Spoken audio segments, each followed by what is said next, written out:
Russian T-14 Armata main battle tanks have been tested in Syria, Russian Minister of Industry and Trade Denis Manturov said on Sunday, April 19. Armata tanks were used in Syria, he said in an interview with the Действующие лица with Nalia Askar-Zaid program on the Rossiya 1 television channel answering a corresponding question.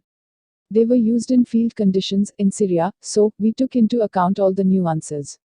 Alexander Potapov, CEO of Uralvagonzavod, the tank's developer and manufacturer, said in an interview with the Vedomosti Daily on February 3 that first batches of Armata tanks would be supplied to the Russian army in 2020 for field trials.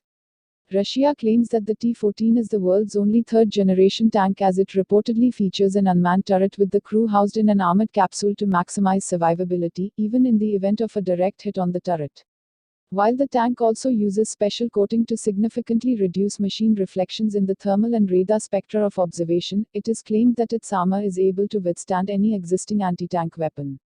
It is armed with a 2A821M 125mm smoothbore gun to fire guided and unguided projectiles and can stow 40 rounds, with 32 in the automatic loader, in addition to a 7.62mm PKTM machine gun in a remotely controlled installation with 2,000 rounds. Indigenous Onboard Oxygen Generating System (OBOGS) developed by the Defense Research and Development Organization (DRDO) for the Tejas Mk2 program now will be used to fight the coronavirus affected patients as DRDO has now proposed to use them as oxygen generation plant for critically ill patients. DRDO believes that the modified OBOGS system developed to produce oxygen inside the aircraft can be used to refill an oxygen gas cylinder in hospitals for patients who are in critical care units. DRDO will start product demonstration of the lightweight OBOGS system which just weighs 14.5 kgs to refill an oxygen gas cylinders in hospitals so that oxygen generation capability in far-fetched areas can be maintained in light of the possible shortage of oxygen gas cylinders.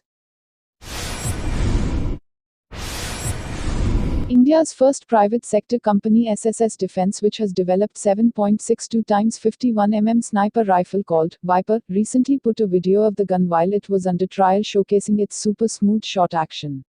7.62x51mm sniper rifle for distances greater than 1000 meters and can be used with the barrel length options range from 20 inches to 24 inches and have ergonomically designed for the Indian soldiers by taking into consideration the height, arm length and finger length.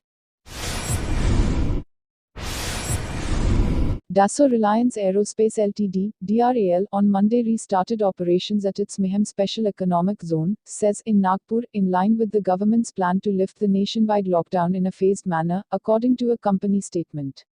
The company will operate with 25-30% of its total strength in the first phase, and plans to scale up operations as per the directives of the district administration and local authorities. Dassault Reliance Aerospace supplies aerostructure assemblies for Falcon 2000 business jets and components for Rafale aircraft, as part of the global supply chain for Dassault Aviation.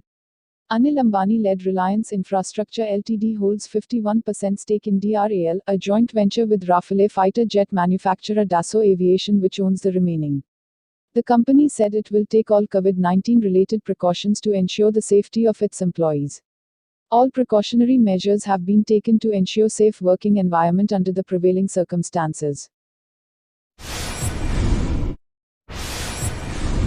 Indian Army has successfully tested an indigenous UAV for autonomous delivery of load over Punjab. The test was carried out for delivery of COVID-19 items. Crucially, the test proved an ability to operate at far-off ranges, at beyond visual line of sight, meaning the drone was remotely controlled either by a radar or another bigger UAV above it, and possibly the payload the drone could carry.